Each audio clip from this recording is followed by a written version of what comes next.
তোমাদের অষ্টম শ্রেণীর গণিতের নতুন আর একটা ক্লাস আজকে আমরা শুরু করলাম। আমরা আজকে তোমাদের পড়াবো 53 নম্বর পেজ, তোমাদের গণিত প্রভাবের যে 53 নম্বর পেজ, কোষে দেখি 5.1 শুরু করব। তো 5.1 শুরুতেই আমরা যে দেখতে পাচ্ছি ঘনকের অঙ্ক মূলত আমরা এই অধ্যায় করব। তো কি দেখতে পাচ্ছি? তো দেখো, প্রথম অঙ্কটাতে বলা হয় যে দুটি ঘনক তৈরি করি যার একটি বাহুর দৈর্ঘ্য 5 সেমি এবং অন্যটির হচ্ছে 1 সেমি। এবার কতগুলি 1 সেমি দৈর্ঘ্যের বাহু বিশিষ্ট ঘনক জুড়ে আমরা বড় ঘনকটি পাবো সেটা আমাদের হিসেব করতে হবে। তো সেটা আমরা হিসেব করব কিভাবে?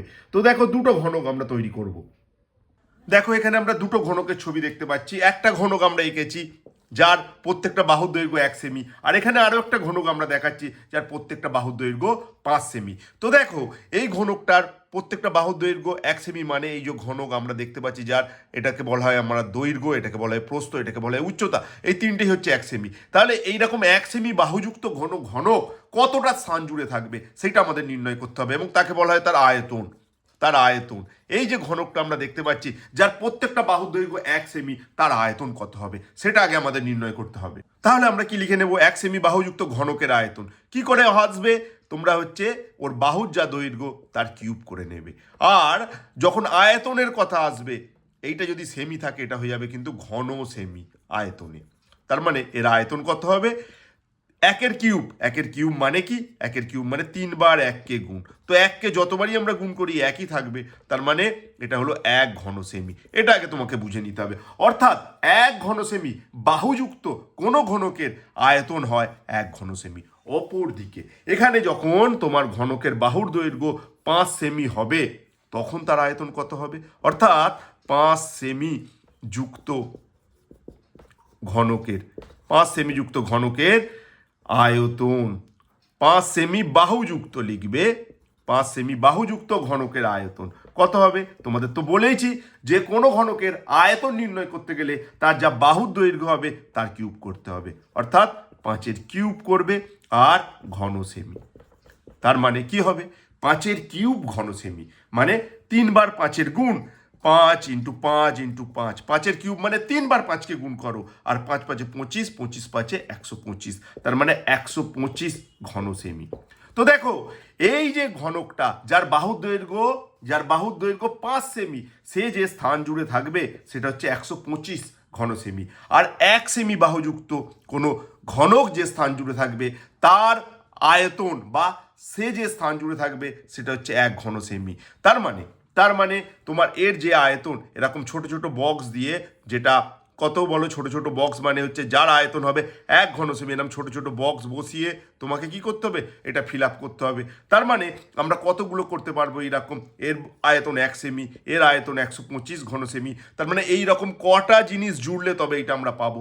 সহজেই বুঝতে পারছো যে আমরা 5 সেমি বাহুযুক্ত যদি ঘনক বানাতে পারি, 1 সেমি বাহুযুক্ত কটা ঘনক লাগবে? তোমার 125টি ঘনক লাগবে, কারণ এ তো 125 ঘন সেমি স্থান জুড়ে আছে, আর এর স্থান জুড়ে আছে 1 ঘন সেমি। তার মানে এইটাকে ফিল আপ করতে হবে এইগুলো দিয়ে। তার মানে কতগুলো তোমার লাগবে আমরা লিখবো, অতএব 5 সেমি বাহুযুক্ত 5 সেমি বাহুযুক্ত 5 সেমি বাহুযুক্ত ঘনক বানাতে 5 সেমি বাহুযুক্ত ঘনক বানাতে আমার কি প্রয়োজন? 5 সেমি ঘনকযুক্ত 5 সেমি বাহুযুক্ত ঘনক বানাতে আমার কি প্রয়োজন? আমার প্রয়োজন বাহুযুক্ত ঘনক বানাতে কতগুলো 1 ঘন সেমি বাহুযুক্ত ঘনক লাগবে? আমরা লিখব 5 সেমি বাহুযুক্ত ঘনক বানাতে 125টি 125টি 125টি 1 ঘন সেমি বাহুযুক্ত ঘনক লাগবে। 5 সেমি বাহুযুক্ত ঘনক বানাতে 5 সেমি বাহুযুক্ত ঘনক বানাতে আমার কি লাগবে? ঘনক বানাতে আমরা লিখব কি? 5 সেমি বাহুযুক্ত ঘনক বানাতে 1 সেমি বাহুযুক্ত 125টি ঘনক লাগবে। নিশ্চয়ই তোমরা একের অঙ্ক বুঝতে পারলে আশা করব। তো এইভাবে তুমি এর আয়তন বার করলে, আয়তন কি করে বার করে? বাহুর কিউব করলে, বাহুর যে দৈর্ঘ্য তার কিউব করলেই তুমি তার আয়তন পেয়ে যাবে। আর যেটা 1 সেমি বাহুযুক্ত সেটা হচ্ছে তোমার কি বলো, তার বাহু হচ্ছে 1, তার আয়তন 1 ঘন সেমি। তার মানে এর আয়তন যদি 125 হয়, এর আয়তন যদি 1 হয়, তার মানে কতগুলো জুড়ে এইগুলো এটা তুমি বানাতে পারবে। যেহেতু এর আয়তন এর 125 গুণ, তার মানে আমরা বলবো 125টি ঘনকে কিন্তু লাগছে। তো আশা করি তোমরা বুঝতে পেরেছো। তো চলো চলে যাই দেখতে নেক্সট অঙ্ক। দেখো দুয়ের দিকের অঙ্কে কি বলা হয়েছে, সুমন্ত অনেকগুলি এক সেমি দৈর্ঘ্যের বাহু বিশিষ্ট ঘনক তৈরি করেছে। মনামি এই ঘনকগুলি জুড়ে বড় ঘনক তৈরি করার চেষ্টা করছে। হিসেব করে দেখি কোন কোন ঘনকের ক্ষেত্রে মনামি বড় ঘনক তৈরি করতে পারবে। অর্থাৎ সুমন্ত যে ঘনকগুলো এঁকেছে তার বাহু দৈর্ঘ্য 1 সেমি, আর মনামি যে বাহু যুক্ত ঘনক আঁকবে তৈরি করবে তাদের আয়তন এখানে বলা আছে। তার মানে কোনগুলোর ক্ষেত্রে সুমন্তর যে ঘনক সেইগুলো নিয়ে মনামির ঘনকটা বানানো সম্ভব হবে সেটা আমরা হিসেব করব। তো প্রথম যে মনামির ঘনক তার আয়তন বলা হয়েছে কত বলো, 100 ঘন সেমি। তো 100 ঘন সেমি যদি হয় তার মানে আমরা সেটা বানাতে পারবো কি পারবো না, কিভাবে চেক করব। দেখো সুমন্ত যে ঘনক তৈরি করেছে তার প্রত্যেক বাহুর দৈর্ঘ্য 1 সেমি, তার মানে সুমন্ত তৈরি করা ঘনকের আয়তন কত, যেটা বাহুর দৈর্ঘ্য হবে তার কিউব করতে হবে। বাহুর দৈর্ঘ্য যেহেতু 1 সেমি তাহলে তার আয়তন হবে 1 কিউব ঘন সেমি। এবার 1 কিউব মানে তো তোমরা জানো 3 বার 1কে গুণ করতে হবে, 3 বার 1কে গুণ করলে কিন্তু আমরা একই পাবো। তাই সুমন্ত যে ঘনকগুলো তৈরি করেছে সেই ঘনকগুলোর আয়তন কত, 1 ঘন সেমি। এবার মনামি যে ঘনক তৈরি করতে চায় তার আয়তন হচ্ছে প্রথম অঙ্কটা 100 ঘন সেমি। তো 100কে যদি আমরা ভাঙি, এইভাবে যদি ভাঙি তো কি হবে দেখো, এখানে হচ্ছে যদি আমরা ভাঙি এইভাবে 50 2 দিয়ে গেলে, তারপর 2 দিয়ে গেলে 25, তো 2 দিয়ে গেলে তোমার 5 5 25।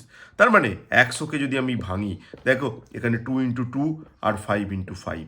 তো দেখো তার মানে আমরা 100র ঘনমূল করব, 100র ঘনমূল করব। 100র ঘনমূল মানে হচ্ছে 100কে আমি রুটের মধ্যে লিখে আর এখানে 3 লিখব।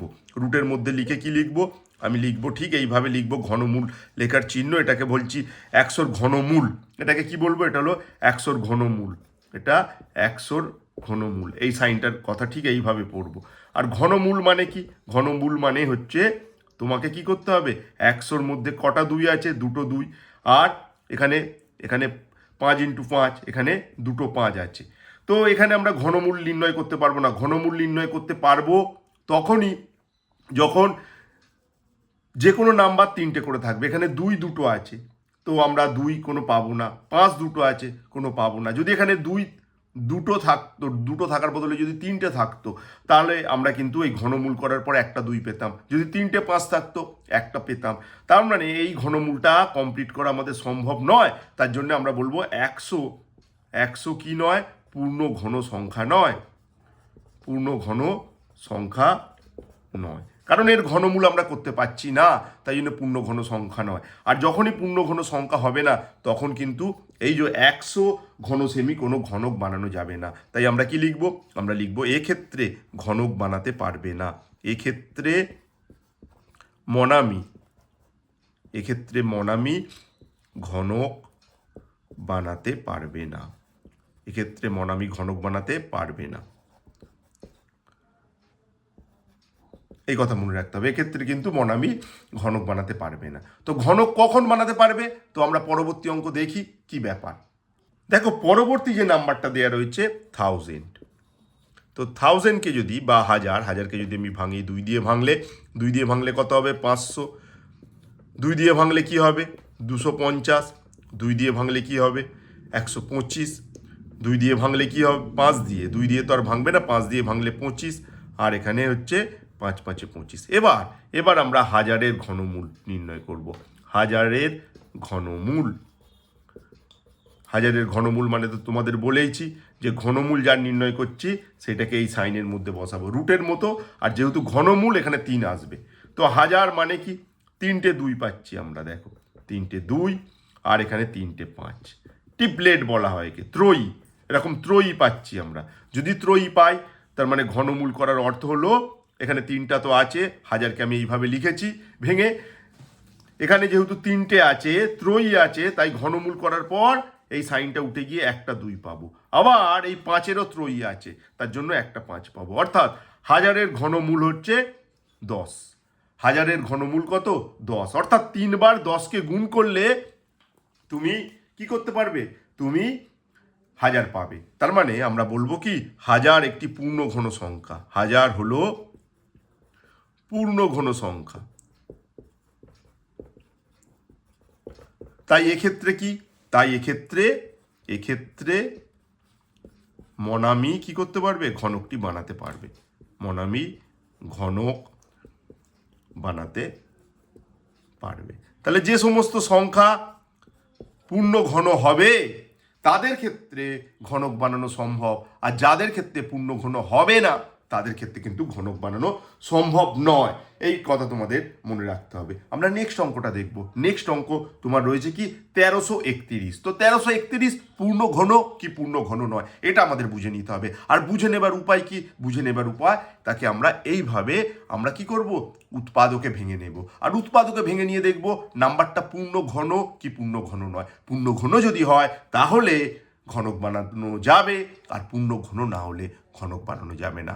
চলো দেখি 1331। তাহলে তোমাদের যে 3 নম্বর রয়েছে 1331, তাকে আমরা ভাঙার চেষ্টা করব। যদি আমরা 11 দিয়ে 1331কে ভাঙি তাহলে দেখো, আমি যদি 11 দিয়ে 1331কে ভাগ করি তাহলে কি হবে? 11 দিয়ে যদি ভাগ করি কাকে? না 1331কে। কি হবে? কি হবে দেখো, 1331কে যদি আমি 11 দিয়ে ভাগ করি তাহলে কি হবে? তো তুমি 11 একে 11 যাও, আর এখানে 2 3, 11 2 22, আর এখানে 1 1 11 একে 11, অর্থাৎ 11 দিয়ে ভাঙলে কিন্তু 121। তো তার মানে আবার 121কে ভাঙলে তোমরা জানো 11 ইন্টু 11। তো এইভাবে আমরা 131কে ভেঙে নিয়েছি, এই 1331কে ভেঙে নিয়েছি।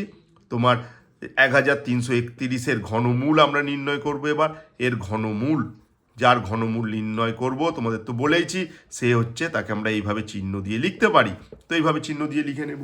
আর এর ঘনমূল নির্ণয় করলে কত হচ্ছে দেখো, তার মানে এই যে এখানে হচ্ছে কি, এখানে ঘনমূল 1331-এর বদলে লিখতে পারি 11 ইন্টু 11 ইন্টু 11, অর্থাৎ 11-এর ত্রয়ী রয়েছে, তার মানে এই ঘনমূল হবে 11। অর্থাৎ 1331 কিন্তু পূর্ণ ঘন সংখ্যা, তার মানে 1331 পূর্ণ ঘন, 1331 পূর্ণ ঘন সংখ্যা।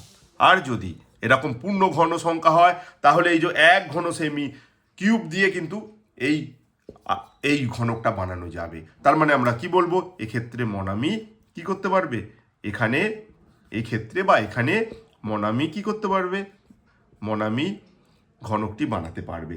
এখানে কিন্তু মনামি যে ঘনকটার কথা বলা হয়েছে, মনামি ঘনকটি বানাতে পারবে, মনামি ঘনকটি বানাতে পারবে। তো এইভাবে আমরা কিন্তু সহজেই চেক করতে পারি কোন ক্ষেত্রে ঘনক বানাতে পারবে আর কোন ক্ষেত্রে ঘনক বানাতে পারবে না। এইভাবে কিন্তু আমরা সহজেই করতে পারি। নেক্সট অঙ্কগুলো তোমার রয়েছে 1210। তো 1210কে আমরা ভাঙবো, একইভাবে ভাঙবো। তো 1210কে আমরা উৎপাদকে বিশ্লেষণ করি, 6 দুগুণে 12 0 5। তো তার মানে তোমার হচ্ছে আবার 5 দিয়ে যাবে, 5 দিয়ে গেলে কি হচ্ছে, 5 1 5 তোমার, তারপর 5 2 10 1, তার মানে 11 আর 11। তো দেখো আমরা যদি 1210-এর ঘনমূল করি, 1210-এর ঘনমূল আমরা যদি ঘনমূল করি কি পাবো, আমরা 1210কে এইরকম সাইনের মধ্যে লিখবো। আর এইরকম সাইনের মধ্যে লেখার মানে হলো আমরা এখানে 2 5 11 11। তো কোনো কারোর এখানে কিন্তু ত্রয়ী নেই, তার মানে এই ঘনমূলটা আমরা কমপ্লিট করতে পারবো না। তার মানে আমরা লিখবো 1210 পূর্ণ ঘন নয়, পূর্ণ ঘন সংখ্যা নয়। তো যখনই কি হবে, যখনই পূর্ণ ঘন সংখ্যা হবে না তখনই কিন্তু মনামি ঘনক বানাতে পারবে না।